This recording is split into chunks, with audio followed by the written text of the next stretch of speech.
نور الشريف رفض يشارك في مسلسل الزيني بركات، وقال للمخرج: هو انت جايب محمود عبد العزيز يعمل بطولة ودور الزيني وده تاريخه ايه قدامي؟ ده بتاع كيمي كار. تبدأ الحكاية لما كان المخرج يحيى العلمي بيكلم الفنان محمود عبد العزيز في البيت، واول ما رد عليه محمود عبد العزيز قال له: يحيى العلمي في مسلسل يا محمود هيعجبك جدا، لازم تقراه، وهيبقى بطله شخصية شعبية الناس بتحبها، الزيني بركة. محمود عبد العزيز وافق وقتها وقال له: طب ابعت لي السيناريو وسيبني اقراه وهرد عليك على طول.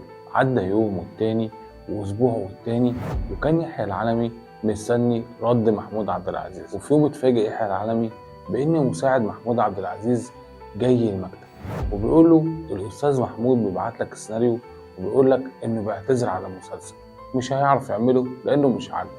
يحيى العلمي وقتها ما كانش مصدق الطريقه اللي رفض بيها محمود عبد العزيز المسلسل، ومن كتر ضيقه كلم فورا محمود عبد العزيز في البيت. فردت عليه مرات محمود فسالها يحيى العلمي بنرفزه: فين محمود؟ ردت وقالت له: هو مش موجود دلوقتي. فقال لها يحيى العلمي: طب قولي له يا مدام مين انت عشان ترفض مسلسل ليحيى العلمي؟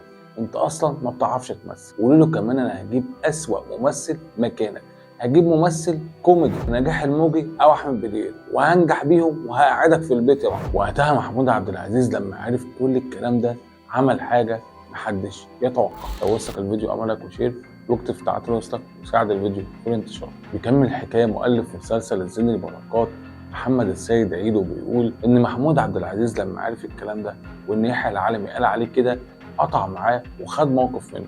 لكن الغريب ان دور زكريا بن راضي اللي هو كان عدو الزيني بركات في المسلسل يحيى العلمي برضه اتكرر معاه المشكله دي، وكلم نور الشريف وقال له: اعمل الدور ده وهيبقى قدامك محمود عبد العزيز. لكن نور الشريف رفض، وكان السبب الحقيقي ان نور الشريف مش عايز يشتغل مع محمود عبد العزيز في المسلسل لانه كان رافض ان محمود يبقى هو البطل وهو الدور اللي قدامه. لكن نور الشريف كان شخص ذكي وما اعتذرش بالطريقه اللي اعتذر بيها محمود عبد العزيز، واتحجج يحيى العلمي وقال له: انا عملت مسلسل عمر ابن عبد العزيز فصعب اقدم شخصيه شريره بعد الدور ده. فيحيى العلمي وقتها قبل اعتذاره وراح كلم فورا محمود مرسي وكمال الشناوي واتفق معاهم يعملوا بطولة المسلسل ده، لكنهم رفضوا رفض كامل شكلا وموضوعا. وقتها يحيى العلمي كان في ورطة بجد ومش عارف يعمل ايه.